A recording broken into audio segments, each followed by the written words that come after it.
Empezamos a conocer hoy 28 de diciembre cuáles van a ser algunos aumentos tarifarios de enero de 2025 y en este caso lo que está confirmado oficialmente es la luz y el gas que como ves van a aumentar respectivamente un 1.6 y 1.85% que en verdad son, hay que decir, aumentos relativamente moderados porque lo que espera el gobierno es que de esta manera haya subas por debajo de la inflación. Recordemos que la inflación, el último dato que conocemos es del 2.4% en noviembre y en general en diciembre suele aumentar. La inflación es difícil que siga desacelerando más allá de este gobierno, digo, en general por motivos estacionales de hay mayor consumo, el medio aguinaldo, aumentos por las fiestas y vacaciones, o sea que estos serían en principio subas que deberían estar quizás hasta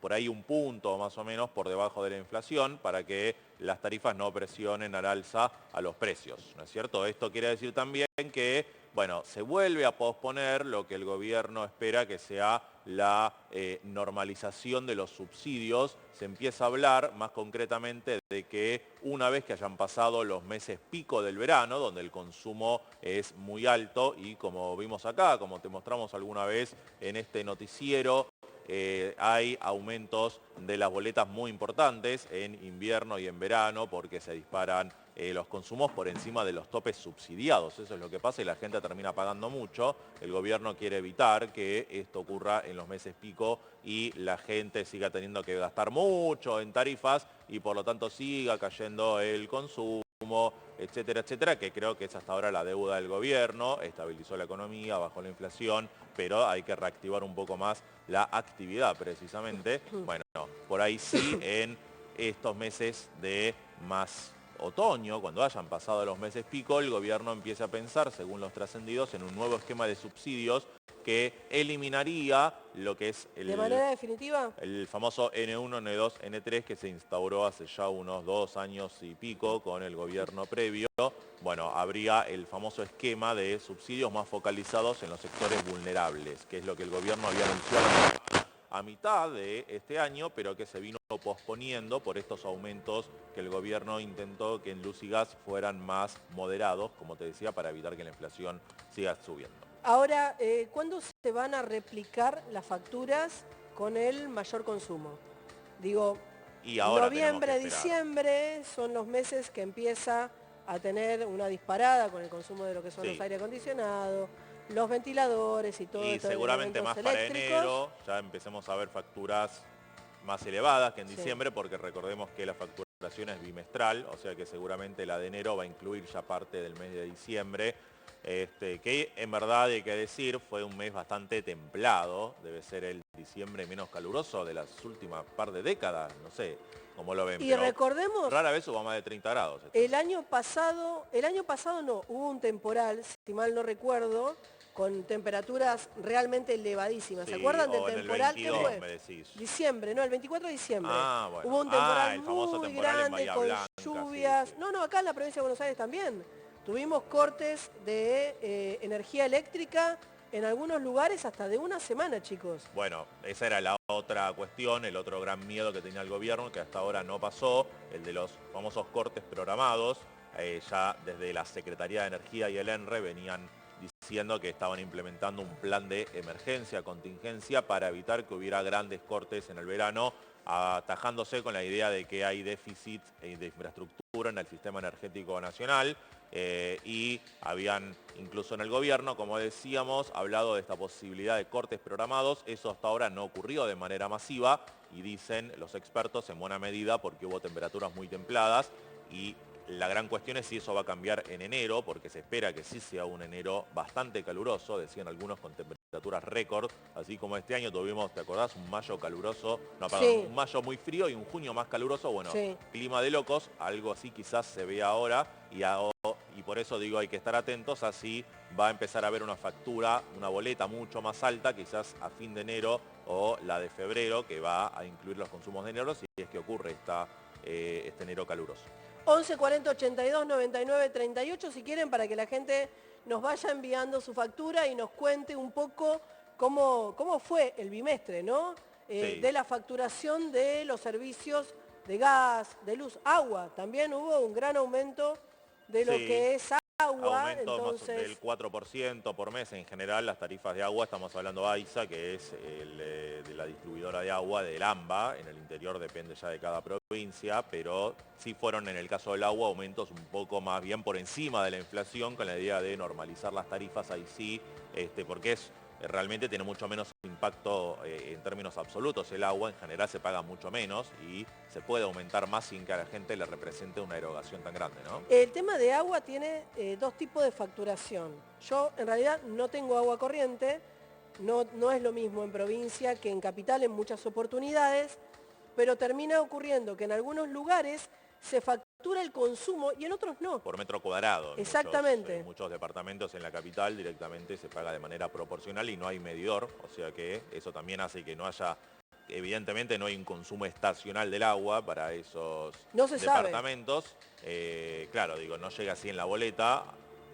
Y obviamente que es ya de por sí un servicio que no debería tener tanta estacionalidad como la luz o el gas, según la variación de la temperatura, y eso, bueno, permite, como digo, hacer aumentos más escalonadamente en el agua, pero, bueno, en el caso de la luz y el gas hay que ver entonces si el gobierno va a empezar a apuntar a implementar esta reducción de los subsidios, como ya se estuvo haciendo durante el último año y medio. El golpe más fuerte fue en abril, hubo aumentos entre marzo y abril de más del 100% hasta 150% en el caso del gas, y no tan lejos en el caso de la luz. Después de ese gran impacto hubo aumentos sí bastante más moderados y, repito, esta idea de posponer de parte del gobierno el plan de focalización de los subsidios en los sectores vulnerables, que eso es un problema para las empresas distribuidoras también, que vienen reclamando un plan de normalización de tarifas hace años.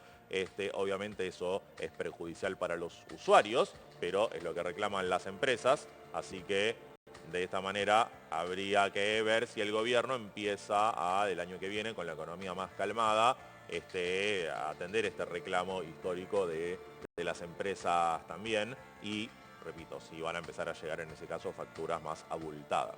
En cuanto a lo que son los aumentos, me parece que hay otro punto que puede llegar a ser el consultorio de Javi. Mandanos tu boleta. Pueden mandarnos sus boletas y nosotros leemos la factura de luz, gas, agua o todo lo que necesiten, llevando adelante un asesoramiento también, que nos manden medialunas. Un asesoramiento desde acá, bueno, no está mal con eso. todo lo que son los servicios. Te leo servicios. una boleta a cambio de una medialuna de manteca. Sí, re, ¿no? Una boleta por una medialuna. Javi, consulta también con el tema de lo que va a ser el boleto.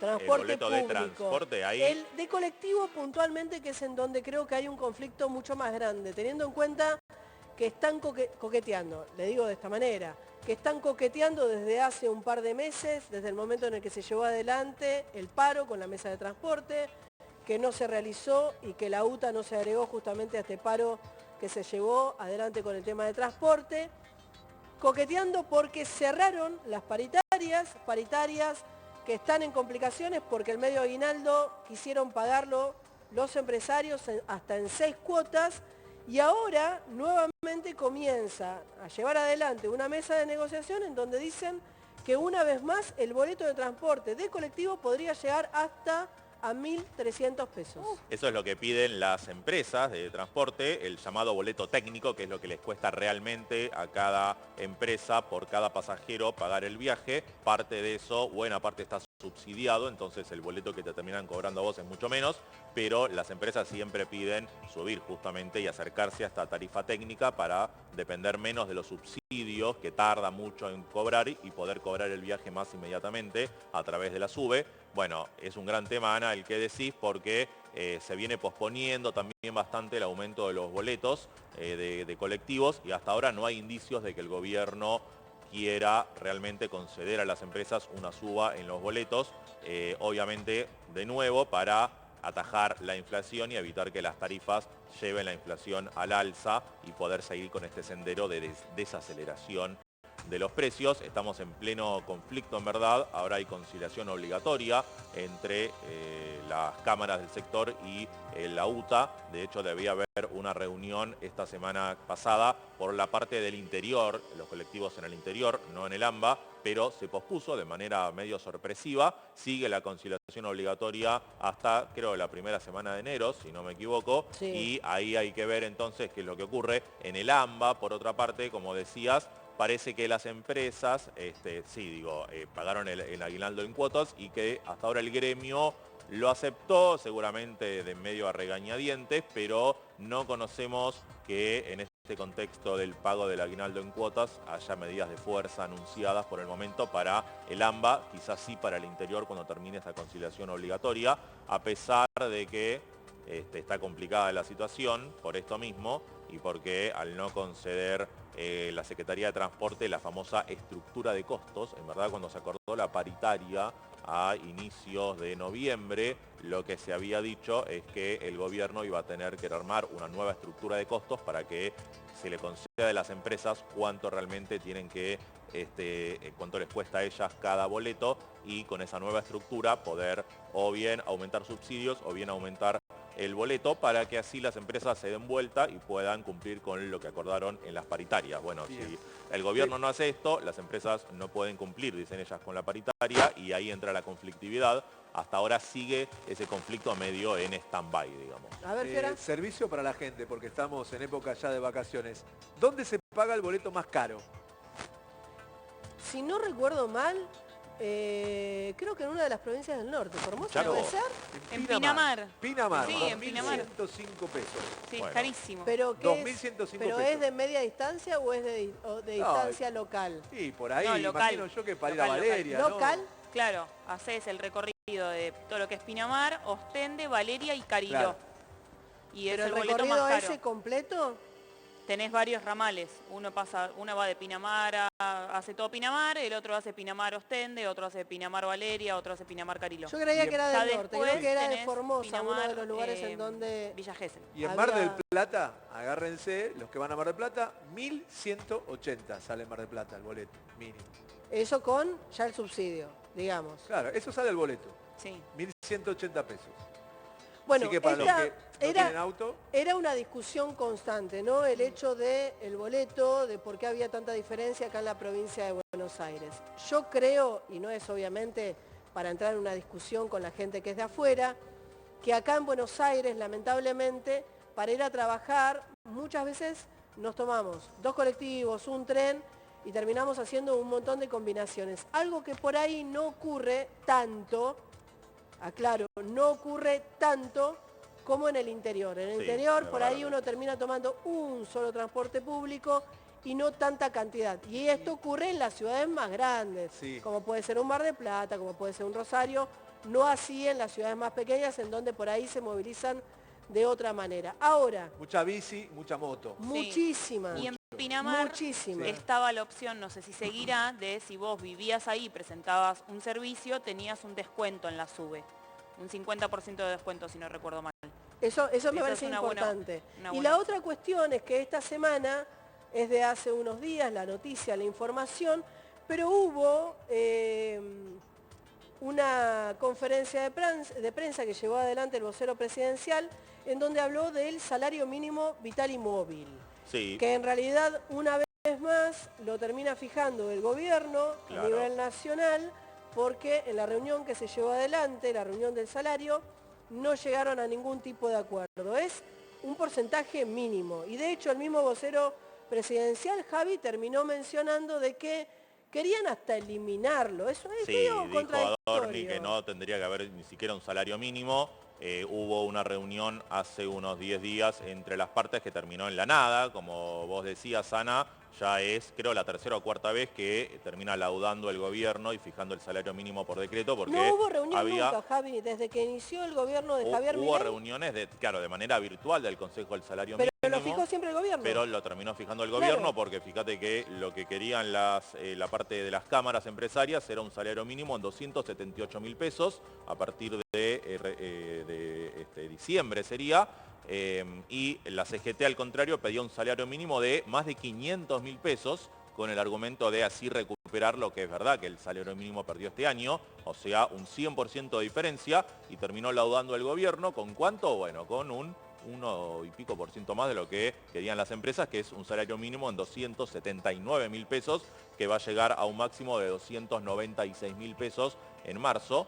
Y fíjate que es tan bajo, de hecho el salario mínimo está tan atrasado que ya ni siquiera desde abril pasado que los jubilados que tienen los 30 años de aporte, que tienen que cobrar por ley el 82% del salario mínimo, eso no rige más porque en verdad la jubilación mínima termina siendo, claro, mayor que que el salario mínimo. Entonces, ya para explicarle a la sentido. gente el impacto que tiene el salario mínimo vital y móvil, tiene un impacto sobre las jubilaciones, o debería tenerlo si es que creciera al mismo ritmo que creció la inflación. Sí. En estos últimos años, no se olviden que lamentablemente, según nos cuenta Facu Frasino, también tuvo una gran pérdida en el último gobierno de Alberto Fernández de casi un 100%. Mencionaba él que prácticamente debería estar duplicando las jubilaciones si es que hubieran crecido al ritmo de la inflación, que antes la fórmula claramente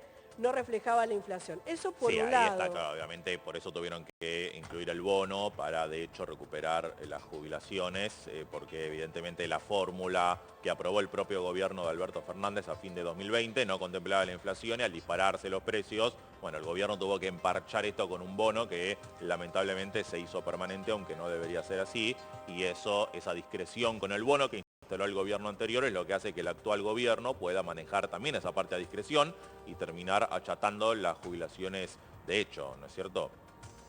Mira, nos Solcito, escribe al 11 40 82 99 38 la gente de la costa, la gente de Pinamar, y nos dice, el boleto de Pinamar sale a Pinamar Ostende 1.800, Pinamar Valeria 2.300 y Pinamar Cariló 2.600 pesos. Con sube y tarifa de residente pagás la mitad del boleto. Ah, bueno, es Mirá, estos importante. montos son tremendos. Bueno, hay mucha gente que se maneja, que va a trabajar, por ejemplo, de Pinamar a Cariló para hacer la temporada. Bueno, el colectivo va a estar aproximadamente 2.600 pesos. Bueno, pero igual tienen un subsidio de casi el 50%. Sí, Si sos residente, Si claro. sos residente de ahí del lugar, Claro, de un cualquiera de esos subsidio que lugares. evidentemente debe correr por parte del municipio, porque también aumentó mucho el boleto en el interior, porque en los primeros meses de este año el gobierno nacional cortó los subsidios del Fondo Nacional del Transporte, o sea que eso hizo que haya todavía más diferencia entre lo que quizás se paga en grandes ciudades como Córdoba, Rosario y el AMBA. Lo que quería hacer el gobierno inicialmente era también normalizar, digamos, la tarifa del AMBA, pero finalmente lo echaron a Guillermo Ferraro, ¿te acordás? Y Sí. disolvieron el Ministerio de Infraestructura, pasaron la Secretaría de Transporte y Economía, y Caputo dijo, no hay más aumentos de boleto en el AMBA porque eso me dispara la inflación, la prioridad 1 es bajar la inflación, y bueno, terminó habiendo mucha diferencia también por eso entre lo que terminan pagando en el interior y lo del AMBA, más allá de que yo coincido con vos en que el argumento es que en el AMBA se concatenan viajes porque hay 3 cordones en el conurbano, Claro. y eso hace que en el total el boleto termine siendo más caro y más similar a lo que se paga en el interior. Sí, me parece que hay varias discusiones, ¿no? Estas contradicciones entiendo que están tratando de llevar adelante un manejo muy minucioso, casi quirúrgico, de lo que es la inflación en la Argentina, que es una de las cartas más importantes que tiene el gobierno, y más allá de que uno puede estar de acuerdo o no de acuerdo, sin hablar de la línea fina de la política, es cierto también que han existido otro tipo de beneficios, como por ejemplo que han vuelto los créditos hipotecarios a 10, 15 y 20 años. Esto es con el manejo de la inflación que se está llevando adelante, en donde de alguna manera comienza a haber una competencia, no solamente en créditos hipotecarios de primera vivienda, sino también de segunda y tercera vivienda. Ahora, Sí. En el medio de todo esto, lo que el gobierno dijo, que no iba a haber una intervención, termina viéndola de alguna forma.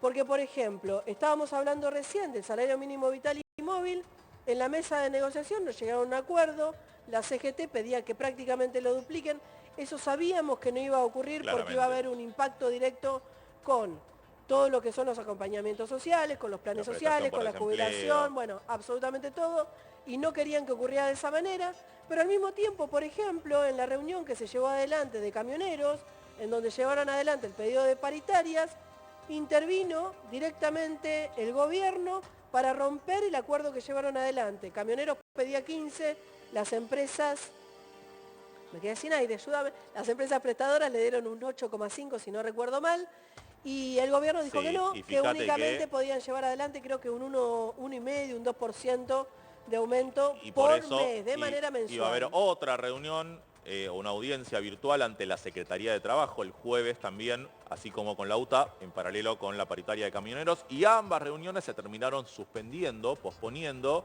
porque en el caso de los colectivos, las cámaras decían que no tenían una propuesta concreta que hacer. Algo similar habrá pasado en el caso de camioneros y hasta ahora no hay fecha concreta para que se vuelvan a reunir las partes, en el marco siempre de la conciliación obligatoria, o sea que hasta ahora los gremios no pueden tomar medidas de fuerza sin romper con la conciliación, pero evidentemente el gobierno sabe que la economía se estabilizó, la inflación está bajando y que tiene un aval político mayor para, intentar atemperar los reclamos de los gremios y que los gremios evidentemente no tienen mucho margen de maniobra en esta situación. Sí. También un fin de año calmo en el que me parece que no hay ánimo social para grandes protestas. La gente está cansada, etcétera, etcétera. Y el gobierno se ampara esto para entonces terminar posponiendo las subas paritarias que corresponderían por acuerdo, como vos decís. Ahora, hablando de esto, la CGT ya con Pablo Moyano totalmente desprendido y no tanto, ¿no? Porque en realidad él se termina yendo de la CGT, pero deja Sí, a alguien Pablo Moyano como... en responsabilidad de y en representación de. Así que se va, pero no se Sí, va. ahí creo que corre un poco la interna entre Pablo y Hugo Moyano, ¿no? Exactamente. Porque el nuevo triunviro, Octavio Argüello, viene más bien directamente apadrinado por Hugo, pero con Pablo bastante corrido de hasta, parece que la interna del propio gremio de camioneros. ¿Y qué es lo que va a pasar en este paro nacional que en su momento anunciaron para enero? Es raro, pues en enero es poco el acatamiento, creo yo, que puede llegar a tener, salvo que dentro de la CGT entren los gremios de transporte, más que nada teniendo en cuenta que un montón de gente se va de vacaciones, y estamos hablando de aeronáuticos, que siempre terminó siendo un gremio duro. En los últimos paros fue uno de los gremios que llevó adelante distintas Sí, paralizaciones. pero desde que el gobierno amenazó con cerrar aerolíneas, que se atemperó también bastante la postura de los gremios aeronáuticos, tuvieron Pablo que salir a negociar y conceder bastantes cosas en su convenio colectivo de trabajo, o sea que tampoco están en un momento de poder Enfrentarse avanzar demasiado. Recordemos que en enero de este año hubo un paro general, el primer paro general de la CGT contra el gobierno de Javier Milei, pero este año parece que están los ánimos Sin respuesta igual, ¿eh? diferentes. Es obvio que se estabilizó la macroeconomía y que eso le da al gobierno cierto aval y más margen. A ver, yo si me tengo que poner o me pongo a discutir lo siguiente. Lo que hay que mencionar es que llevaron adelante distintas medidas. Yo las podría mencionar como crudas, muy duras, que han perjudicado a algunos sectores muy vulnerables, como jubilados, la clase social más baja, cuestiones como estas, pero la verdad es que no hubo ningún tipo de respuesta. No. Ni gente en la calle, ni protestas, ni paros que hayan llevado adelante una gran cantidad de personas movilizándose. De hecho, creo que algunos de los paros más fuertes fueron los de las universidades públicas. Este año también, Y el en primero diciembre que mencionaría, ya el segundo estaba en el medio de las discusiones y de los intereses que incluso había de las universidades, Sí. o de quienes representaban a las Sí, universidades. en diciembre tuvimos paros del ala más combativa del sindicalismo por fuera de la CGT, seguramente de ATE Nacional, parte de la CTA, pero alguna marcha para el aniversario del 19 y 20 de diciembre, pero fueron la verdad que convocatorias bastante escuetas como para tener impacto político realmente. La verdad es que es un diciembre bastante calmo y creo que ahí el gobierno estuvo inteligente en poner todas las fichas a la baja de la inflación. Sabía que a la gente le parece que era insostenible una inflación del 200% por año, como pasó hasta 2023, y que eso le da aval para hacer cierto ajuste en los ingresos, evidentemente. La gente sigue resignando ingresos con tal de que no haya inflación. Habrá que ver si eso empieza a cambiar esos ánimos el año próximo, ¿no? Ahí está la cuestión. La gente de paso te pregunta si pueden reclamar, porque claro, acá nos escriben desde Mendoza, soy jubilada y cobro la mínima, y nos manda el comprobante y le vinieron, claro, 200.000 pesos de luz por mes. Es un montón. Ahora en noviembre, y es mucho, salvo que haya consumos adeudados, en noviembre debería ser un mes valle, todavía más primaveral, Claro. donde sería raro, sí, una boleta tan alta. Así que se puede reclamar también, hay centros de reclamos al ENRE, Sí. por vía telefónica, por ejemplo, al 0800-333-3000 para las distribuidoras del AMBA. Así que si crees que está mal la factura, se puede reclamar. Claro, bueno, y por acá también, mira, hola, buen día, soy de Chaco. 400.000 pesos de luz pagó la boleta este mes mi pareja. ¿Qué debemos hacer? ¿Tengo que ir a reclamar a algún lado? Sí. Lo primero, asesorarse, ¿saben con qué, chicos? Con el tema de si en realidad no hay un monto, ahí estamos cabeceando con Sol, si en realidad no hay un monto que le haya quedado pendiente de la anterior factura. Claro, En muchas oportunidades uno cree que es únicamente la facturación bimensual o mensual y en realidad pudo haber quedado un monto pendiente porque creo que después de la pandemia no hay cortes de luz. ¿Cortes compulsivos? Cortes de luz cuando falta se de debe pago de alguna servicio. factura, claro, por falta de pago. Un consumo familiar, Ana, de 400.000 pesos es una Es mucha barbaridad. plata, claro. Salvo que tengas algún emprendimiento comercial. Salvo en tu que haya casa. algo que no esté funcionando bien. Claro. Salvo si no, que, bueno, hay otras explicaciones.